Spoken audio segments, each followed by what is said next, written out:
جو بندہ نماز عصر کے بعد قرآن مجید کی یہ آیت کریمہ 3 بار پڑھ لیتا ہے، اللہ تعالیٰ اس کی مشکلات میں آسانیاں پیدا فرماتا ہے، اس کی اولاد کو ترقی و کامیابی عطا کرتا ہے، رزق کے بند دروازے کھول دیتا ہے، اس کے گھر میں فرشتے دن رات دعائیں کرتے ہیں، اور آخرت کے متعلق اللہ تعالیٰ اس پر خاص رحمت نازل فرماتا ہے۔ بسم اللہ الرحمن الرحیم۔ السلام علیکم ورحمۃ اللہ۔ محترم ناظرین، حضرت حلیمہ سعدیہ جو کہ حضور نبی کریم صلی اللہ علیہ وآلہ وسلم کی رضائی ماں تھیں، جب انہوں نے حضور نبی کریم صلی اللہ علیہ وسلم کا دودھ چھڑایا تو آپ صلی اللہ علیہ وآلہ وسلم کو ان کے دادا حضرت عبد المطلب کے سپرد کرنے کے لیے مکہ مکرمہ آئیں، اور وہ آپ صلی اللہ علیہ وآلہ وسلم کو حرم کعبہ میں حتیم کے پاس لے گئیں۔ حتیم کے پاس انہوں نے ایک عجیب آواز سنی جو کہہ رہی تھی، اے عظیم، تجھ پر آج بڑی مہربانی ہوئی ہے، تیرے اوپر نور کی سخاوت کی جائے گی اور تو آج بالائی روحوں کا مقام بنے گا۔ اس سے قبل حضرت حلیمہ سعدیہ کے گھر میں حضور نبی کریم صلی اللہ علیہ وآلہ وسلم کے ساتھ شق صدر کا واقعہ پیش آ چکا تھا، جس سے وہ بہت خائف رہتی تھیں اور ہر وقت آپ صلی اللہ علیہ وآلہ وسلم کی حفاظت کیا کرتی تھیں۔ جب انہوں نے یہ آواز سنی تو حیران و پریشان رہ گئیں کہ وہاں تو کوئی موجود ہی نہ تھا۔ حضرت حلیمہ سعدیہ اس آواز کی حقیقت جاننے کے لیے حضور نبی کریم صلی اللہ علیہ وآلہ وسلم کو زمین پر بٹھا کر نکلیں۔ ہر جانب سے بلند آوازیں ان کے کانوں میں گونج رہی تھیں، لیکن آواز والا انہیں نظر نہیں آ رہا تھا۔ وہ حیرت اور پریشانی کے عالم میں واپس لوٹیں تو دیکھا کہ حضور نبی کریم صلی اللہ علیہ وآلہ وسلم اپنی جگہ پر موجود نہیں ہیں۔ آپ غم کی شدت سے نڈھال ہو گئیں اور بے اختیار رونے لگیں کہ میرا یہ قیمتی گوہر مجھ سے کون لے گیا ہے؟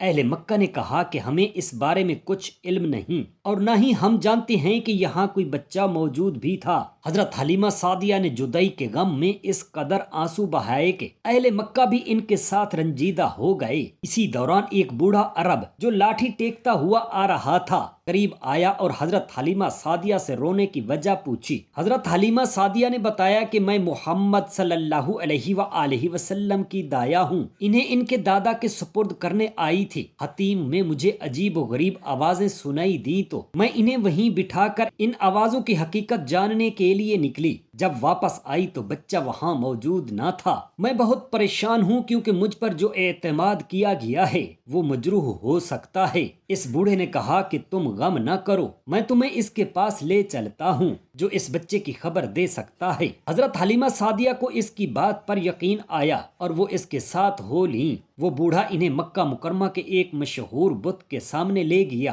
اور کہنے لگا کہ ہم اپنے گم شدہ افراد کے بارے میں اسی سے معلومات حاصل کرتے ہیں۔ پھر اس نے اس بت کو سجدہ کیا اور کہا، اے عرب کے خدا، ہم نے تیری بدولت بے شمار ہلاکتوں سے نجات پائی ہے، تیری مہربانیاں اہل عرب پر بے حد ہیں اور تیرا حق ادا کرنا ہم پر لازم ہے۔ یہ عورت اپنے گم شدہ بچے کے بارے میں جاننا چاہتی ہے جس کا نام محمد صلی اللہ علیہ وآلہ وسلم ہے۔ جب اس بوڑھے نے حضور نبی کریم صلی اللہ علیہ وسلم کا نام لیا تو وہ یکدم اوندھے منہ گر پڑا اور کانپتی ہوئی آواز میں کہنے لگا، تو اس بچے کو کیوں تلاش کرتا ہے جس کی وجہ سے ہم ذلیل و رسوا ہوں گے؟ وہ نام جس کے ساتھ ہماری بت پرستی کے تمام آثار مٹ جائیں گے، ہمارے عقائد کے ستون ڈھیر ہو جائیں گے، اور اس نام والے کی وجہ سے ہمارا سارا مرتبہ ختم ہو جائے گا۔ اللہ کے لیے یہاں سے چلے جاؤ اور یاد رکھو کہ اگر کوئی انسان اژدہے کی دم کو مسل دے تو وہ خطرناک ثابت ہو سکتا ہے۔ اب حضور پر نور صلی اللہ علیہ وآلہ وسلم کی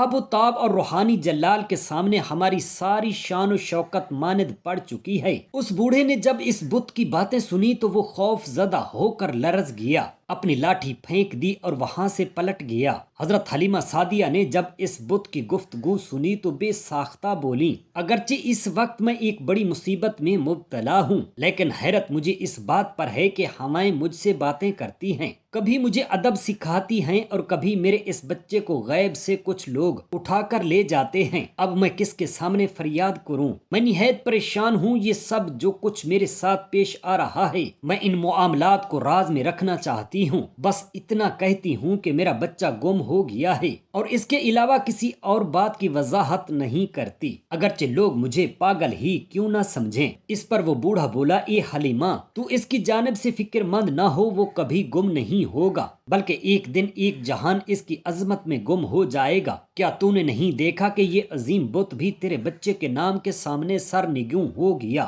میں نے اپنی زندگی میں اس سے زیادہ حیرت انگیز واقعہ کبھی نہیں دیکھا۔ جو لوگ ان کی رسالت کو تسلیم نہیں کریں گے، ان کا انجام نہایت برا ہوگا۔ اگر بتوں کا یہ حال ہو چکا ہے تو ان کے پجاریوں کا کیا حال ہوگا؟ حضرت حلیمہ سعدیہ کے رونے کی آواز حضرت عبد المطلب نے بھی سن لی اور وہ فوراً سمجھ گئے کہ کوئی بڑا ماجرا پیش آیا ہے۔ حضرت عبد المطلب بھی غم کی شدت سے نڈھال ہو کر کعبہ کے دروازے پر آئے اور عرض کرنے لگے، مجھ میں کوئی ایسی خوبی نہیں کہ میں تیرا ہمراز بنوں، لیکن میں نے محمد صلی اللہ علیہ وآلہ وسلم کے چہرہ انور پر تیری مہربانی کے آثار دیکھے ہیں۔ اگرچہ وہ ہمارے ہی خاندان کے فرد ہیں، لیکن جو نشانات اور فضائل ان میں ظاہر ہوئے ہیں وہ ہم میں سے کسی میں نہیں۔ ان کو بچپن ہی سے جو مقام اور فضیلت عطا ہوئی ہے، وہ مقام تو کسی کو 100 سال کی عبادت کے بعد بھی نصیب نہیں ہوتا۔ میں انہیں اپنا سفارشی بناتا ہوں اور ان کے طفیل، ان کے بارے میں جاننا چاہتا ہوں کہ وہ بچہ کہاں ہے۔ اسی لمحے حضرت عبد المطلب کو کعبہ کے اندر سے غیبی جواب ملا، تم ان قریب ان کا چہرہ دیکھ لو گے، وہ 200 فرشتوں کی جماعت کے ہمراہ ہمارے پاس محفوظ ہیں۔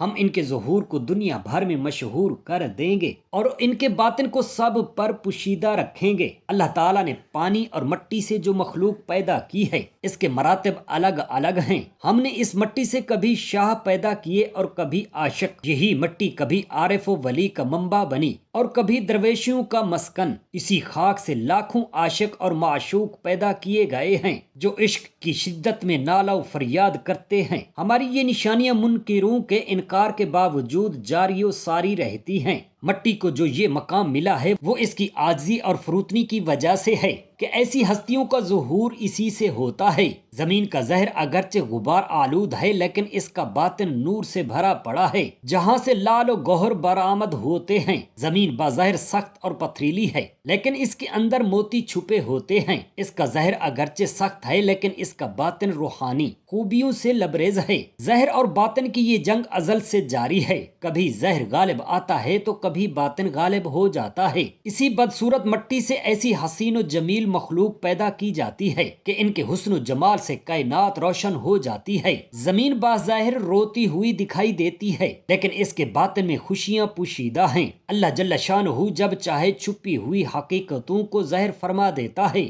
وہ آزمائشوں کے ذریعے انسانوں کے باطن کو نکھارتا ہے، ان کی روح کو جلا بخشتا ہے اور انہیں اپنے قرب کے قابل بناتا ہے۔ زمین نے بے شمار با کمال انسان پیدا کیے، لیکن محمد صلی اللہ علیہ وآلہ وسلم کے نام جیسا کوئی بھی پیدا نہیں کر سکی۔ جب زمین اور آسمان کے ملاپ سے آپ صلی اللہ علیہ وآلہ وسلم کا ظہور ہوا تو یہ دونوں نے خوشی کا اظہار کیا۔ آپ صلی اللہ علیہ وآلہ وسلم کی آمد نے زمین کو عروج بخشا، کیونکہ آپ کے ذریعے زمین کے ظاہر اور باطن نے اللہ جل شانہ کے لیے جنگ کی، اور جس کے ظاہر و باطن میں اللہ تعالیٰ کی رضا کا تصادم ہو، اس کی روح نورانی ہو جاتی ہے اور اس کے نور کو زوال نہیں آتا۔ حضرت عبد المطلب نے حضور نبی کریم صلی اللہ علیہ وسلم سے عوام کے متعلق دریافت کیا تو انہیں آواز آئی کہ غم نہ کریں، وہ فلاں میدان میں فلاں درخت کے نیچے ہیں۔ حضرت عبد المطلب قریش کے سرداروں کو لے کر آپ صلی اللہ علیہ وآلہ وسلم کی تلاش میں نکلے۔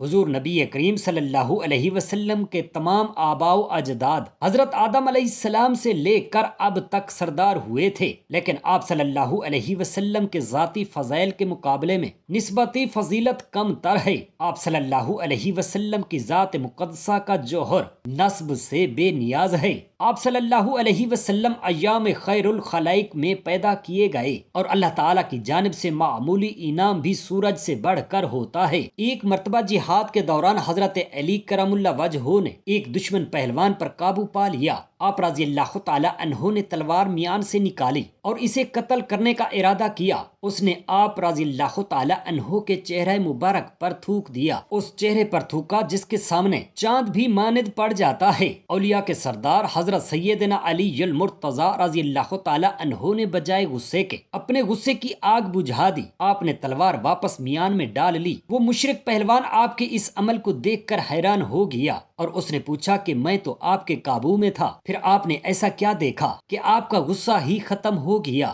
آپ رضی اللہ تعالی عنہ نے ایسی کون سی بات دیکھ لی کہ میری جان بخش دی؟ میرے دل و جان میں ایک شعلہ سا لپکا ہے۔ آپ رضی اللہ تعالی عنہ بہادری اور مروت میں بے مثال ہیں۔ آپ صلی اللہ علیہ وسلم تو حضرت موسیٰ علیہ السلام کی اس ابر کی مانند ہیں جس نے بنی اسرائیل کو بغیر مشقت کے 40 سال تک رزق عطا کیا۔ اگر وہ بندہ ہوا تو ان کی حرص اور بدبختی کی وجہ سے، لیکن حضور نبی کریم صلی اللہ علیہ وسلم نے اپنی امت کے لیے ایسا کھانا قیامت تک کے لیے باقی رکھا۔ آپ صلی اللہ علیہ وآلہ وسلم کا فرمان ہے کہ میں اپنے پروردگار کے پاس رات گزارتا ہوں، وہ مجھے کھلاتا اور پلاتا ہے۔ اس بات کو بغیر کسی تعویل کے مان لو تاکہ اللہ تعالیٰ تمہیں اپنے احسان اور خلوص سے نوازے۔ اگر تعویل کرنی ہے تو اپنی کرو نہ کہ احادیث کی۔ اپنے دماغ کو برا کہو، باغ کو برا نہ کہو۔ اے علی، آپ نے جو کچھ دیکھا ہے اس میں سے کچھ بتا دیں۔ آپ کی بردباری کی تلوار نے مجھے قتل کر دیا ہے، مگر میں سمجھتا ہوں کہ یہ خدائی رازوں میں سے ایک راز ہے، کیونکہ بغیر تلوار کے قتل کرنا اس کا کام ہے۔ آپ کو مشاہدہ حق حاصل ہے جس کے مراتب مختلف ہیں۔ مشاہدہ حق کے غیبی جادو ہے۔ اے علی، اس راز کو بیان کر دیجئے۔ وہ نور جو آپ پر منکشف ہوا ہے اس کا کچھ عکس مجھ پر بھی پڑا ہے۔ میں رات کا مسافر ہوں، آپ چاند ہیں۔ آپ مجھے صحیح راستے پر لے آئیں تاکہ میں غلطی اور بھول سے بچ سکوں۔ چاند تو بغیر بولے رہنما ہوتا ہے، لیکن اگر بول پڑے تو نور اعلیٰ نور ہو جاتا ہے۔ آپ تو شہر علم کا دروازہ ہیں اور بردباری کے سورج کی شعاع ہیں۔ اے رحمت کے دروازے، قیامت تک کھلے رہو۔ ہر ہوا اور ہر ذرہ ایک دریچہ ہوتا ہے اور جہاں دروازہ ہو وہ کب بند ہوتا ہے۔ اے شیخ کامل، مجھے ایسا اطمینان عطا کر دو کہ ہر ذرے کا مشاہدہ کر سکوں۔ مشاہدہ کی وجہ سے مجھ پر حیرت کی کیفیت طاری ہے، مگر میں بغیر شیخ کامل کے مرتبہ کمال کو ہرگز نہیں پا سکتا، کیونکہ غیب سے مناسبت شیخ کامل کے ذریعے ہی ہوتی ہے۔ اس نو مسلم نے حضرت سیدنا علی المرتضی رضی اللہ تعالی عنہ سے دریافت کیا کہ پیٹ میں جب بچہ ہوتا ہے تو مختلف ستارے اس کی خدمت میں مصروف ہوتے ہیں، لیکن جب اس میں روح ڈال دی جاتی ہے تو سورج اس کا مددگار ہو جاتا ہے۔ آپ بتائیں کہ اس جنین کا تعلق سورج کے ساتھ کسی راستے سے ہوتا ہے؟ یہ ایک مخفی راستہ ہے جو ہمارے فہم سے بالا ہے۔ سورج کے بے شمار راستے ہیں، ایک راستہ وہ بھی ہے جس سے سونا کان میں سورج سے پرورش حاصل کرتا ہے، پھر یاقوت بن جاتا ہے۔ وہی راستہ لال کو سرخ رنگ عطا کرتا ہے۔ ایک راستہ وہ ہے جو میووں کو پکاتا ہے، ایک راستہ وہ ہے جو کسی حیران کو دل عطا کرتا ہے۔ آپ یہ بتائیں، یہ شہباز جو بغیر سپاہیوں کے لشکروں کو شکست سے دوچار کر سکتا ہے، قہر کی جگہ آپ میں مہر کیوں پیدا ہو گئی؟ اژدہے کو چھوڑ دینا ہر ایک کے بس کی بات نہیں ہوتی۔ حضرت سیدنا علی المرتضی رضی اللہ تعالی عنہ نے فرمایا کہ میں خاص اللہ جل شانہ کی رضا کی خاطر تلوار چلاتا ہوں۔ میں اپنے جسم کا غلام نہیں بلکہ میں اسد اللہ ہوں۔ میں نفسانی خواہشات کا شیر نہیں ہوں۔ تم نے سنا کہ کنکریاں تو نے نہیں پھینکی، اور میں تلوار کی مانند ہوں جسے چلانے والا اللہ جل شانہ ہے۔ میں نے راستے سے اپنا سامان ہٹا لیا اور اللہ تعالیٰ کے غیر کو معدوم خیال کر لیا۔ میں جنگ میں قتل نہیں کرتا بلکہ زندگی عطا کرتا ہوں۔ میری تلوار سے لوگوں کو اللہ تعالیٰ کا وصال نصیب ہوتا ہے۔ میں تنکا نہیں ہوں کہ ہوا مجھے ہلا دے۔ میں تو صبر اور حلم کا باڑ ہوں۔ غصہ، شہوت اور حرص کی ہوائیں اس کو اڑا لے جاتی ہیں۔ جو نیاز مند نہ ہو، تکبر، غرور اور خود پسندی کی ہوائیں اسے لے اڑتی ہیں۔ جو اہل علم نہ ہوں اور جان لے کہ میں اللہ تعالیٰ کی ہوا کے لیے ایک تنکا ہوں۔ غصہ بادشاہوں پر حکمران ہے، لیکن میں نے اپنے غصہ پر قابو رکھا ہے، اور اس ہوا کے بغیر میں جھک نہیں سکتا، کیونکہ عشق الہی کے بغیر میرا کوئی پیش رو نہیں۔ اگرچہ میرا جسم فنا ہو چکا لیکن میں نور میں غرق ہوں۔ میرا مقصد صرف اللہ ہے، میرے کسی فعل میں میری ذاتی غرض شامل نہیں ہوتی۔ میرا یہ اخلاص عمل لوگوں کو دکھانے کے لیے نہیں بلکہ میری آنکھوں دیکھی بات یعنی عین الیقین ہے۔ میری آستین اللہ تعالیٰ کے دامن سے وابستہ ہے، اور میں ہر وقت اللہ تعالیٰ سے نور کا کسب کرتا ہوں۔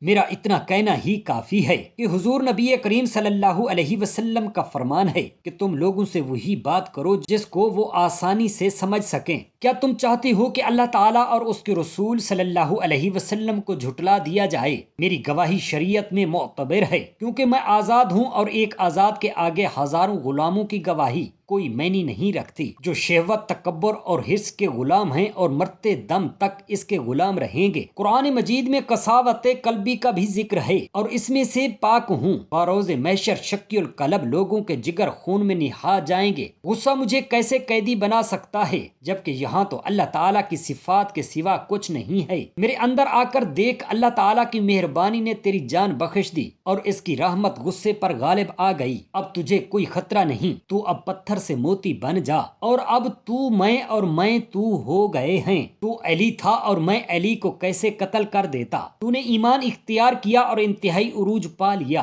تو نے تھوک کر وہ گناہ کیا جو ہر طاعت سے بہتر ہے۔ اس مرد کی مصیبت بڑی مبارک تھی، کیا گلاب کے پھول کانٹے سے نہیں نکلتے؟ کیا حضرت عمر رضی اللہ تعالی عنہ کو قبولیت کے دربار تک حضور نبی کریم صلی اللہ علیہ وآلہ وسلم سے کلام کو مٹانے کے ارادے نے نہیں کھینچا؟ کیا فرعون نے جادوگروں کو ان کے جادو کی وجہ سے نہیں بلایا؟ کیا وہ خوش نصیب بن جائیں؟ سرکشی بسا اوقات ایمان کامل کا باعث بن جاتی ہے، اور اگر ان میں یہ سرکشی نہ ہوتی تو وہ کیسے عصا کو اژدہا بنتے ہوئے حضرت موسیٰ علیہ السلام کا معجزہ دیکھ پاتے؟ یاد رکھو کہ نیکی کو خدا نے فنا کر دیا ہے، جبکہ گناہ اور معصیت طاقت بن گئے ہیں۔ جب وہ گناہوں کو بدلنا چاہتا ہے تو برے کاموں کو عین طاقت کا ذریعہ بنا دیتا ہے۔ اس سے شیطان رجیم مزید سنگسار ہو جاتا ہے، اور ہماری اطاعت کے حسد سے شک ہو کر ٹکڑے ٹکڑے ہو جاتا ہے۔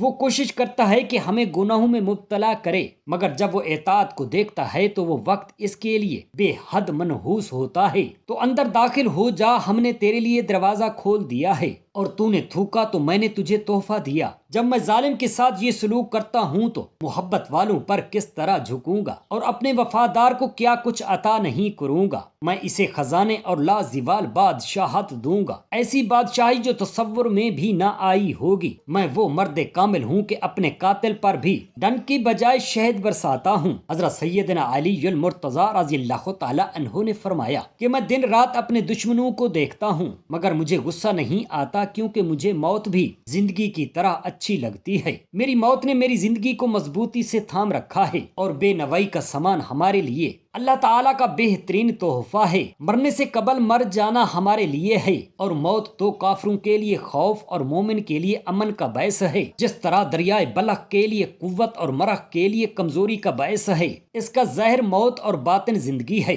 بچہ ماں کے پیٹ کے اندر پیدا ہوتا ہے، یہ اس کا دنیا کی جانب انتقال ہے۔ جن لوگوں کو موت سے عشق ہو، ان کے لیے خود کو ہلاک نہ کرنے کا حکم نہیں ہے، یہ حکم ان کے لیے ہے جن کی جان کا مرنا ہلاکت ہے، لیکن جن کے لیے موت کامیابی ہے، ان کے لیے جلدی کا حکم ہے۔ ممانعت تو مرغوب کے لیے ہوتی ہے، مکروہ کے لیے نہیں۔ میرے لیے تو قرآن مجید میں آیا ہے کہ تم ان لوگوں کو مردہ گمان نہ کرو جو اللہ تعالیٰ کے راستے میں قتل کر دیے گئے، بلکہ وہ تو زندہ ہیں، یعنی ایک خاص لوگوں مجھے ملامت کرتے ہوئے قتل کر ڈالو۔ بے شک میرے مرنے میں میری ابدی زندگی ہے، اگر اس دنیا میں رہنے سے میری جدائی نہ ہوتی تو اللہ تعالیٰ بھی انا للہ و انا الیہ راجعون نہ فرماتا۔ وہ نو مسلم حضرت سیدنا علی المرتضیٰ رضی اللہ تعالی عنہ کے آگے قدموں میں گر پڑا اور کہنے لگا کہ مجھے قتل کر دیجئے تاکہ میں برے وقت سے بچ سکوں۔ حضرت سیدنا علی المرتضیٰ رضی اللہ تعالی عنہ نے فرمایا کہ اگر ہر ذرہ دشمن بن جائے اور اس کے ہاتھ میں تیرے لیے خنجر ہو تو تیرا ایک بھی بال بیکا نہیں کر سکتے، جبکہ تیری تقدیر میں ایسا لکھ دیا گیا ہو۔ تو بے فکر رہے، میں تیری سفارش کروں گا۔ میں روح کا مالک ہوں اور جسم کا غلام نہیں، میرے نزدیک اس جسم کی کچھ حیثیت نہیں۔ خنجر اور تلوار میرے لیے خوشبودار پھول کی مانند ہیں، جو جسم کو اس طرح مغلوب کر دے وہ امیر اور خلافت کی حرص کب کر سکتا ہے؟ بظاہر وہ اگر حکومت کے لیے کوشاں ہے تو اس لیے کہ حاکموں کے لیے حکومت کرنے کی رہنمائی کر سکے، حاکموں کے لیے قانون نامہ تحریر کرے اور عمارت میں نئی روح پھونک دے۔ اگلے جہان میں تو ان کی سرداری کو دیکھ لے گا جب سورج مغرب کی طرف جھکنے لگتا ہے اور دن اپنے اختتام کی طرف بڑھتا ہے۔ یہ وہ وقت ہے جب رحمت کے دروازے کھلتے ہیں، فرشتے اللہ کے حضور ہمارے اعمال کی رپورٹ پیش کرتے ہیں اور دلوں کو سکون اور مغفرت کے لمحات میسر آتے ہیں۔ ایسے پرفیض وقت میں اگر کوئی بندہ خلوص سے دل سے عصر کی نماز کے بعد 11 مرتبہ آیت الکرسی اول سے آخر تک اور 33 مرتبہ سورہ اخلاص یعنی قل هو اللہ احد